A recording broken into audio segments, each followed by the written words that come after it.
자신들이 가진 힘을 의지해서 이스라엘을 대적했던 아모리 다섯 왕들, 그들은 자신들이 이렇게 연합해서 대군을 이루었으니 당연히 이스라엘과 싸워서 이길 거라고 생각을 했습니다.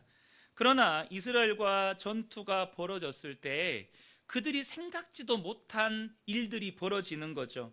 먼저 아무것도 아니라고 생각했던 이스라엘 병사들이 훈련된 아모리 군사들과 맞서서 너무 잘 싸우는 거예요. 여기저기서 죽어나가는 병사들은 죄다 자기 쪽 병사들인 거죠. 이스라엘 병사들이 그렇게 잘 싸우는 것도 놀라운 일인데 더욱 놀라운 일들은 그 이후에 일어납니다. 갑자기 맑은 하늘에 구름이 끼더니 자기들 머리 위로 막 주먹만한 우박 덩어리들이 막 떨어져 내리는 거죠. 그래서 자기 병사들이 이 우박에 맞아서 여기저기서 막 죽어 나가는 거예요. 이에 왕들은 이번 전쟁의 승기는 완전히 이스라엘로 기울었다고 판단을 하고 어찌하든지 시간을 끌다가 해가 지면 퇴각해야겠다고 생각을 합니다. 그런데 이스라엘 진영에서 웬 정신 나간 소리가 들려오는 거예요. 갑자기 하늘의 태양과 달을 향해서 멈추라는 거예요. 그 소리를 들은 아모리의 다섯 왕들은 싸우다가 저놈 미친놈인가 하면서 피식 웃었을지도 모릅니다. 그러나 그들의 웃음은 얼마 가지 않아서 완전한 절망으로 바뀌게 됩니다. 해가 져야 될 시간이 한참 지났는데 해가 중천에 걸려서 요지부동인 거예요. 그리고 그나마 살아남아서 대항하던 병사들의 사기는 완전히 꺾였고 족족 이스라엘 백성들에게 붙잡혀서 죽는 거예요. 결국 전쟁에서 패한 아모리의 이 왕들의 선택은 무엇입니까? 16절부터 18절을 보겠습니다. 그 다섯 왕들이 도망하여 막게다의 굴에 숨었더니 어떤 사람이 여호수아에게 구하여 이르되 막게다의 굴에 그 다섯 왕들이 숨은 것을 발견하였나이다 하니 여호수아가 이르되 굴 어귀에 큰 돌을 굴려 막고 사람을 그 곁에 두어 그들을 지키게 하고. 이 왕들은요 어떻게든 자신들의 목숨을 건져보려고 그들의 몸을 숨기기 위해서 굴로 숨어들었습니다. 어떻게든 살아남아서 다음 기회를 도모하려고 한 것이죠. 그러나 그것마저 얼마 지나지 않아서 사람에 의해서 발견되어서 큰 돌에 이 굴이 막혀버렸고 살기 위해 숨어들었던 굴은 그들을 가두는 감옥이 되어버립니다. 이러한 아모리 왕들의 모습은 하나님을 떠난 인간의 실상을 우리에게 보여줍니다. 여러분, 하나님을 떠난 인간들은 자신을 보호하고 지키기 위해서 안전장치를 만듭니다. 그러나 그것은 결국 헤어날 수 없고 벗어날 수 없는 동굴에다가 스스로 가두는 꼴이라는 거예요. 동생 아벨을 죽이고 하나님을 떠나 살아야 했던 가인의 마음을 가득 채운 것은 두려움이었습니다. 창세기 4장 14절을 보면 주께서 오늘 이 지면에서 나를 쫓아내시온즉 내가 주의 낯을 배웁지 못하리니 내가 땅에서 피하며 유리하는 자가 될지라 무릇 나를 만나는 자마다 나를 죽이겠나이다. 그러니까 하나님을 떠난 가인의 마음 안에는 두려움이 가득 찼습니다. 그 두려움에 사로잡힌 가인이 한 일이 뭐죠? 창세기 4장 16절 17절을 보면 가인이 여호와 앞을 떠나서 에덴 동쪽 놋 땅에 거주하더니 아내와 동침함에 그가 임신하여 에녹을 낳은지라 가인이 성을 쌓고 그 아들의 이름으로 성을 이름하여 에녹이라 하니라. 하나님을 떠난 가인은 두려움 가운데 방황했습니다. 그리고 그 자신의 안전을 도모하기 위해 그가 선택한 것이 뭐였냐면 성을 쌓는 일이었습니다. 하나님을 떠난 인생은 모두가 한결같이 성을 쌓습니다. 어떤 사람은 더 많이 가지는 성을, 어떤 사람은 더 높은 권력의 성을, 어떤 사람은 인기와 명예의 성을 쌓아서 자신의 삶의 평안과 안전을 도모한다는 것이죠. 하나님을 떠난 인생은 이처럼 각자 성을 쌓는 일에 인생을 겁니다. 그러나 내가 쌓은 성의 실상은 안전을 가져다 주는 성이 아니라 헤어나올 수 없고 벗어날 수 없는 동굴이라는 거예요. 오히려 그 성에 갇힌 존재가 되어버린다는 것입니다. 여러분, 가인에게서 성을 빼면 뭐만 남습니까? 두려움과 방황만 남는 거예요. 그 성이 없으면 자기 인생은 망할 것 같고, 그 성이 없으면 자기는 죽을 것 같아서 그 성을 쌓았어요. 자신의 안전을 위해, 평안을 위해. 그런데 실상은 그 성의 노예로 사는 거예요. 몇 달 전에 제 대학 후배가 40이 넘어서 늦깎이 장가를 들었습니다. 저는 아무래도 오랜 시간 동안 청년 사역을 했다 보니까 이 특별히 청년들을 섬길 때 이성 교제와 결혼에 관한 설교를 참 많이 했었고 가르쳤습니다. 그렇다 보니 지금도 여전히 자연스럽게 이 결혼 문화에 대해서, 이 시대의 결혼 문화에 대해서 관심을 가지고 보게 됩니다. 그런데 제가 최근 바뀐 어떤 결혼 문화에 대해서 알게 되면서 조금 충격을 받았어요. 그게 뭐냐면, 저는 이것이 오늘날 SNS가 가져다 주는 폐해 중에 하나라고 생각을 하는데요. 보통 이렇게 결혼식을 하기 전에 웨딩 사진을 찍잖아요. 그런데 과거 벌써 20년이 됐는데, 제가 결혼할 때만 해도 이렇게 웨딩 사진을 찍을 때 웨딩 사진 찍고 또 이제 웨딩 드레스 빌리고 결혼식 당일날 사진 촬영하는 것까지 다 포함해서 비용을 지불하면 그걸로 끝인 거예요. 물론 이제 결혼식 당일 도우미가 오시는데 그 도우미에게 이제 조금 팁을 드리죠. 그런데 요즘에는 웨딩 사진을 어떻게 찍냐면, 일단 그 웨딩 사진을 찍는 당일 사진 작가, 또 화장해 주시는 그 메이크업 아티스트, 그리고 도우미 하시는 분들의 도시락을 싸서 가야 돼요. 그리고 그분들을 위해서 따로 봉투를 준비해야 됩니다. 돈을 준비해야 된다는 거예요. 근데 그냥 준비하면 안 되고 예쁜 봉투에다가 감사 편지를, 그것도 손편지로 써가지고 이 봉투에다가 돈을 담아서 사진작가, 메이크업 아티스트, 도우미, 이렇게 봉투를 다 갖다 드려야 된다는 거예요. 그렇게 준비하지 않으면 아예 대놓고 그런 것도 준비 안 해왔냐고 핀잔을 준다는 겁니다. 그런데 그렇게 하는 이유가 뭐냐? 그렇게 결혼을 준비하는 이 젊은 신부들, 예비 신부들 커뮤니티에 다 사진 찍어서 편지 봉투는 무엇으로 했고, 돈은 얼마를 담았고, 감사의 글은 어떻게 썼고, 도시락은 어떻게 준비해 갔고, 이걸 다 올린다는 거예요. 그러니까 그것을 본 다른 예비 신부들은 자신들이 그렇게 하지 않으면 화장도 예쁘게 안 해줄 것 같고, 사진도 예쁘게 안 찍어줄 것 같으니까 겁나서 다들 그렇게 한다는 거예요. 또 자신들도 그렇게 했다고 또 SNS에 올리는 거죠. 인생에 한 번뿐인 결혼식, 화장 예쁘게 안 될 것 같고 사진 예쁘게 안 나올 것 같다는 그 두려움 같지도 않은 두려움 때문에 헤어나올 수 없는 결혼 문화에 스스로를 가두는 거죠. 그리고는 결혼식 당일날 하객들로부터 사진 예쁘게 나왔다는 그 말 한마디에 하하호호하면서 스스로를 위안하는 거죠. 제가 우연히 이제 후배를 만나서 그런 이야기를 나누는데, 제 말을 듣더니 그 친구도 그렇게 했다는 거예요. 그렇게 안 하면 안 된다는 거죠. 여러분, 혹시 하나님이 아닌 다른 것을 통해서 자신의 안전을 도모하기 위해서 성을 쌓고 있지 않느냐는 거죠. 여러분, 깨어나셔야 합니다.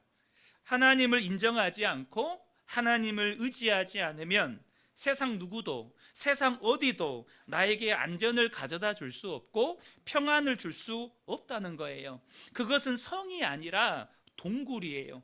스스로 헤어나올 수 없는 감옥이고, 실상은 나를 노예로 만드는 것입니다. 돈의 노예로 만들고, 권력의 노예로 만들고, 세상 성공의 노예로 만들고, 인기와 명예의 노예로 만든다는 거죠.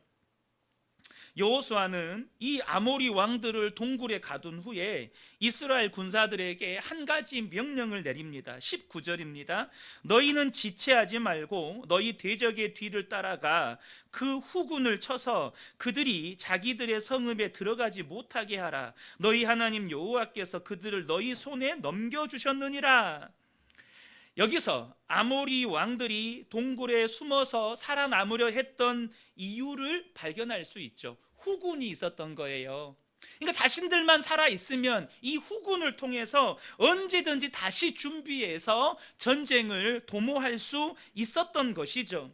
그런데 하나님께서 본문에 자세하게 소개되어 있지는 않지만 하나님께서 여호수아에게 가르쳐 주신 것인지 그것을 꿰뚫고 있었던 여호수아는 이스라엘 군사들에게 이 도망치는 대적들을 따라가서 후군을 쳐서 성읍으로 들어가지 못하게 만들라고 명령을 내린 것입니다.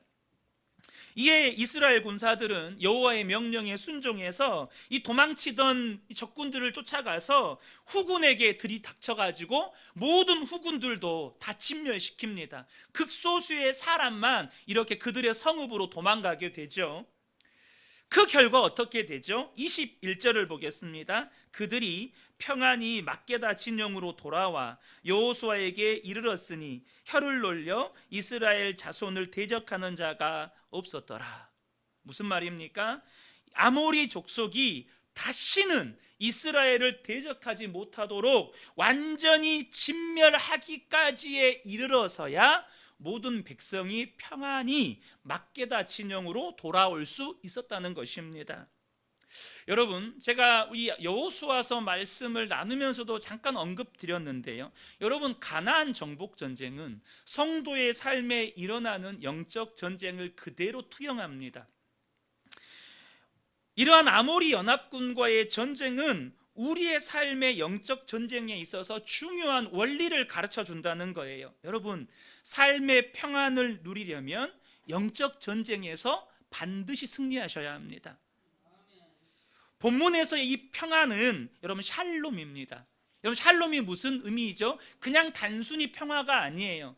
전쟁에서 승리한 자가 얻는 평안을 여러분 샬롬이라고 하는 것입니다. 여러분, 전쟁에서 승리한 자가 평화를 누린다, 이게 너무나도 당연한 말인데 본문에서는 한 가지를 더 가르쳐줘요.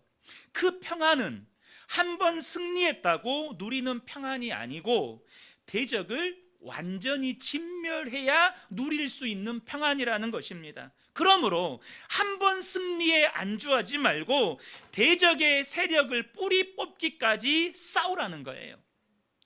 여러분, 현재 이스라엘 군사들은 하루 종일 전쟁을 치른 상태입니다. 그러니까 얼마나 지치고 피곤하고 쉬고 싶겠어요. 하루 종일 전쟁을 치렀잖아요.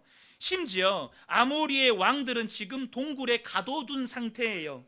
후군들이 준비되어 있으면 뭐해요? 이미 왕들은 다 잡혔는데.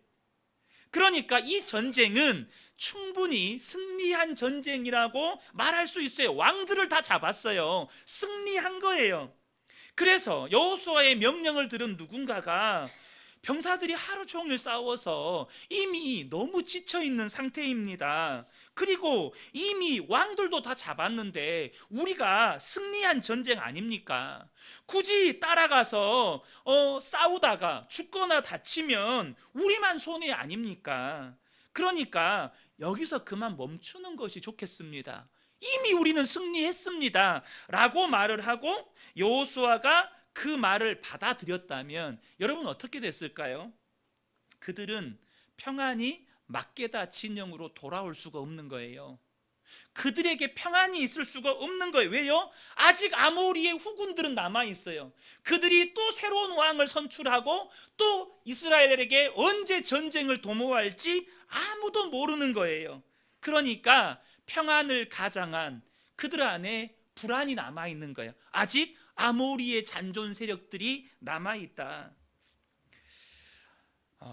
제가 초등학교 4학년 때, 보통 우리가 홍역은 어렸을 때 알잖아요. 갓난 아이 때. 근데 제가 초등학교 4학년 때 홍역을 알았습니다. 이때가 이제 겨울방학이 끝나고 이제 5학년으로 넘어가기 직전이었는데 처음에는 감기인 줄 알았는데 온몸에 반점이 올라오고 입맛도 하나도 없고 그래서 병원에 갔더니 홍역이라는 거예요.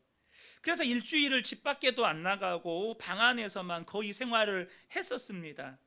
그런데 지금도 기억이 나는 어른들 말이 있어요. 그게 뭐냐면 홍역을 앓고 난 다음에는 허파에 바람 들게 하면 안 된다라는 어른들 말씀이 있었어요.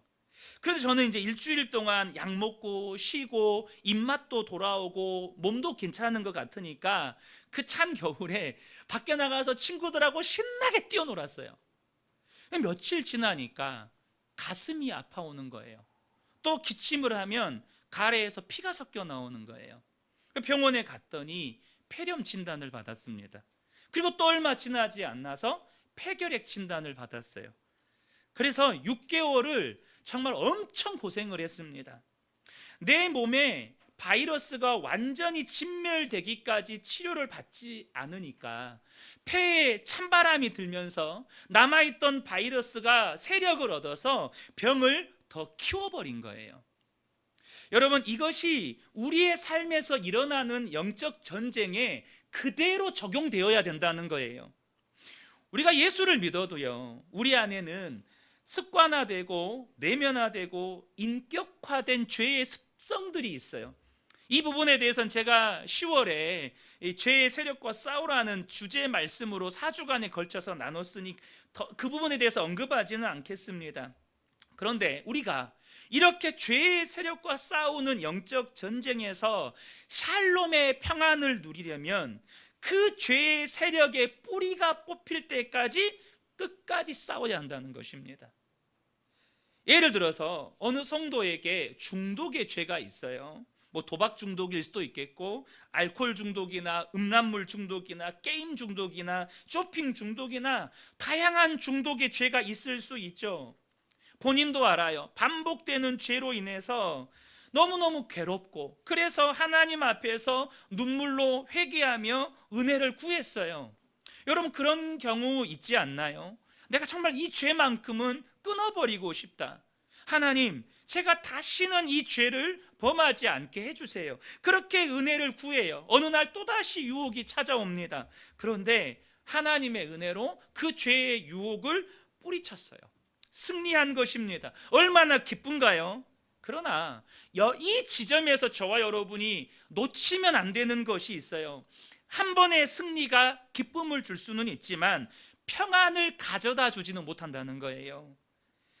왜 그렇습니까? 그것은 한 번의 승리일 뿐 아직 죄의 세력이 완전히 뿌리 뽑힌 것이 아니기 때문입니다. 본인 스스로도 잘 알고 있어요. 자신이 언제든지 또다시 넘어질 수 있다는 사실을 본인도 알아요. 지난날 자신의 삶 가운데서 한두 번 승리했지만 또다시 넘어졌다는 사실을 본인 스스로가 경험적으로 알고 있어요. 아모리 연합군의 후군이 남아 있던 것처럼 내 속에도 아직 진멸되지 않는 남아있는 죄의 세력들이 있다는 거죠. 어떻게 해야 합니까? 너무 오랜 시간 싸워서 지쳤고 이미 한두 번 승리했으니까 여러분, 여기서 멈춰야 됩니까? 우리가 하루 종일 싸워서 너무 지쳤고 이미 왕들까지 다 잡았으니까 승리한 전쟁 아닙니까? 여러분, 이렇게 해도 되잖아요. 근데 여호수아가 어떻게 합니까? 뒤쫓아가서 남아있는 대적들을 멸하라는 거예요. 남아있는 죄의 세력이 진멸될 때까지 싸워야 한다는 것입니다. 여호수아의 명령을 들은 이스라엘 병사들은 지치고 힘들고 쉬고 싶지만 그 말씀에 순종해서 도망치는 아모리 연합군을 뒤따라갑니다. 그리고 대기하고 있던 후군들에게 들이닥쳐서 남은 세력까지 완전히 진멸시킵니다. 그때 비로소 그들이 샬롬을 누리는 거예요. 사랑하는 성도 여러분, 우리 안에 죄의 세력을, 남아있는 죄의 세력을 여러분 방치하지 마세요. 한두 번 승리가 기쁨을 줍니다. 그러나 우리에게 평안을 가져다 주지는 않는다는 거예요. 이렇게 아모리 연합군과의 전쟁은 이스라엘 백성들의 놀라운 승리로 끝이 나게 됩니다. 그러나 아직 해결해야 할 한 가지 일이 남아 있어요. 그게 뭡니까? 동굴에 가둬둔 이 왕들에 대한 처리였습니다. 여호수아는 동굴에 가둬놨던 왕들을 끌어내게 합니다. 그리고 여기서 한 가지 특이한 명령을 내려요.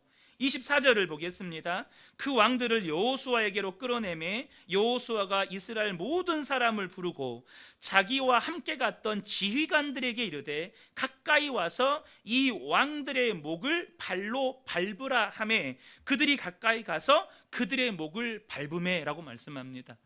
그냥 끌어내서 여호수아가 목을 쳐서 죽이면 되거든요. 그런데 지휘관들을 다 가까이 와서 그 왕들의 목을 밟으라는 거예요. 직접 밟으라는 거예요. 그러니까 이 지휘관들도 가서 그 왕들의 목을 다 밟았어요. 왜 그렇게 했을까요? 여러분, 이 지휘관들이 비록 이스라엘 군대의 지휘관이라고 하나 이들은 잘 훈련된 군인이거나 병사들이 아닙니다. 더군다나 이 아모리의 왕들은 그들이 감히 쳐다볼 수도 없을 만큼 크고 두려운 대상들이었어요. 그런데 그 왕들의 목을 자기 발로 밟을 때 이스라엘 군대의 지휘관들은 어떤 느낌을 받았을까요? 여호수아는요, 앞으로도 가나안 족속들과 많은 전쟁을 치러야 합니다. 이 이스라엘 병사들은 앞으로도 많은 전쟁을 치러야 돼요. 그때 이들 안에는 뭐가 필요해요? 어떤 어려움과 어떤 환경과 여건 속에서도 하나님의 말씀은 반드시 이루어진다.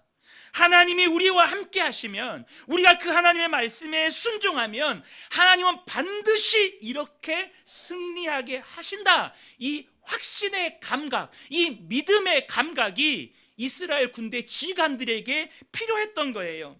여러분, 믿음에도 감각이 있습니다. 믿어진다는 표현을 여러분 이때 쓰는 거예요. 내가 믿으려고 발버둥 치는 게 아닙니다. 믿어지는 거예요.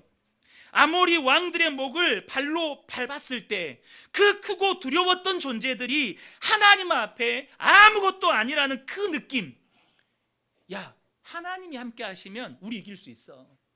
우리가 하나님의 말씀에 순종만 하면 얼마든지 이길 수 있어. 그 믿음의 감각을 이스라엘 군대의 지휘관들에게 심어주고 싶었던 거예요. 그래서 여호수아는 지휘관들에게 25절에 이렇게 말합니다. 여호수아가 그들에게 이르되, 지금 아모리 왕들의 목을 발로 밟고 있는 지휘관들에게 말해주는 거예요. 두려워하지 말며 놀라지 말고 강하고 담대하라. 너희가 맞서서 싸우는 모든 대적에게 여호와께서 다 이와 같이 하시리라. 여러분, 이 말을 들었던 이 이스라엘 군대의 지휘관들 얼마나 그 안에, 맞아, 하나님이 나와 함께 하시면, 우리가 하나님의 말씀에 순종하기만 하면, 그렇게 두려워 보였던 저들이 내 발 아래에 놓인 저들과 같이 되는 거지. 이 믿음의 감각이 막 살아나는 거예요. 저는 하나님께서 오늘날 바벨론과 같은 세상 속에서 믿음으로 살아가려는 저와 여러분에게도 똑같이 하고 싶어 하신다고 믿습니다. 하나님은 우리와 함께 하신다. 우리가 그 하나님을 믿기만 하고 말씀에 순종하면 저 커 보이고 저 두려워 보이는 저 바벨론 같은 세상에서도 하나님은 반드시 승리하게 하신다. 이 믿음의 확신을 우리도 갖기를 원하신다는 거예요. 많은 성도들이 예수를 믿으면서도 하나님의 말씀에 순종하는 것을 주저합니다. 왜요? 눈에 보이지 않는 하나님보다 눈에 보이는 세상이 더 커 보이고 더 대단해 보이기 때문이에요. 말씀에 순종하면 손해볼 것 같고, 말씀에 순종하면 세상에서 실패할 것 같은 두려움이 타 있다는 거죠. 도대체 무엇이 문제입니까? 믿음이 없는 것입니다. 다시 말하면 믿음의 감각이 없는 거예요.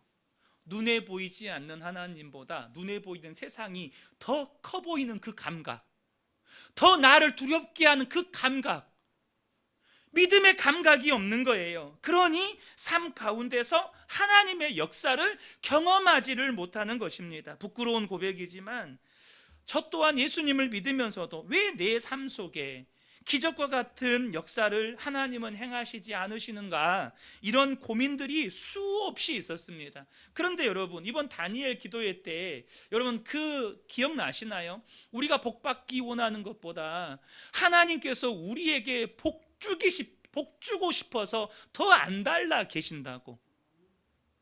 우리가 하나님의 복을 받기를 갈망하는 것보다 하나님이 우리에게 복 주고 싶은 마음이 훨씬 크다는 거, 여러분 거기에 공감되시나요? 그 말은 하나님이 역사를 안 하시는 것이 아니라 역사를 못 하시는 거예요. 왜요? 제 안에 믿음이 없었기 때문이에요.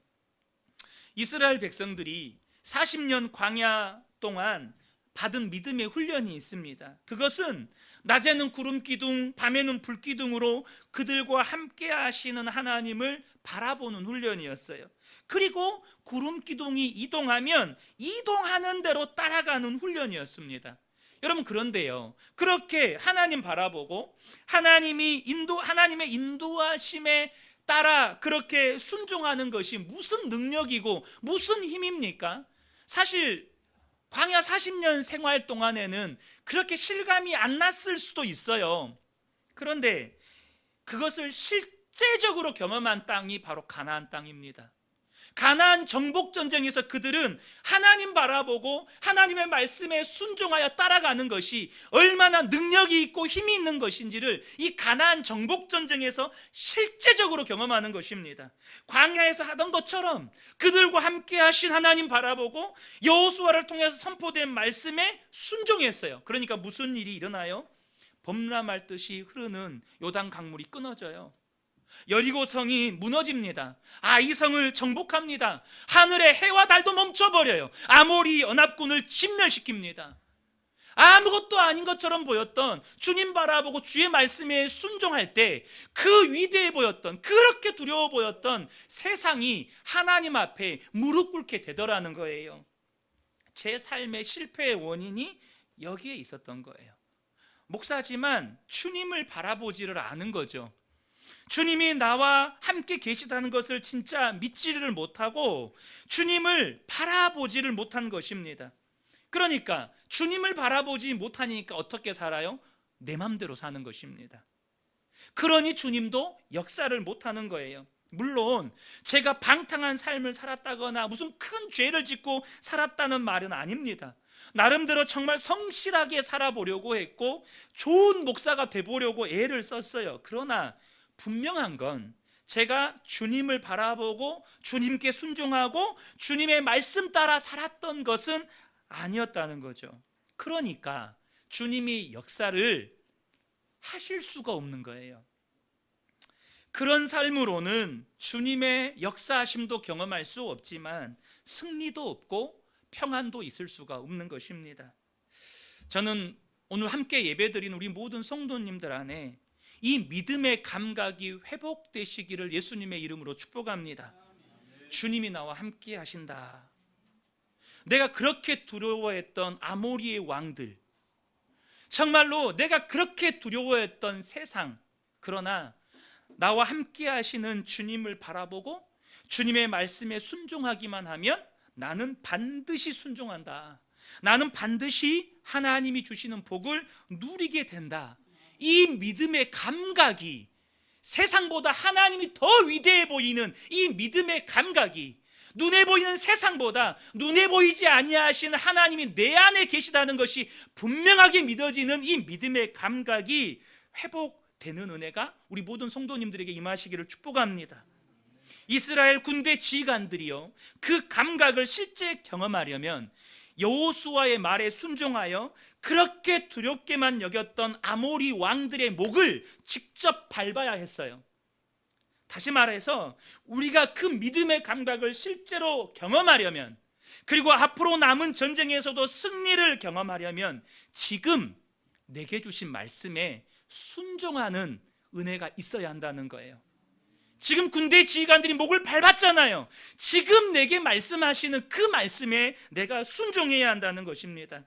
사랑하는 성도 여러분, 말씀을 맺겠습니다. 여전히 우리의 삶에는 수많은 영적의 전쟁들이 일어나고 있지 않습니까? 그리고 우리 안에는 정말로 승리를 경험하고 싶은 갈망이 있지 않습니까? 그러려면 이스라엘 군대 지휘관들처럼 이 믿음의 감각부터 회복되셔야 돼요.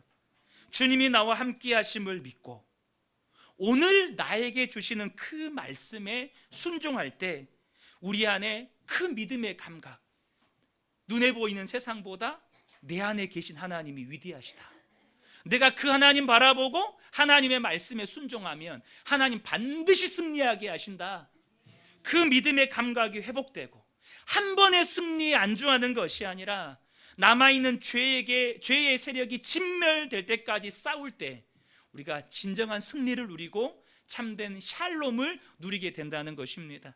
함께 예배한 우리 모든 성도님들에게 이 은혜가 충만하게 임하시기를 예수님의 이름으로 축복합니다.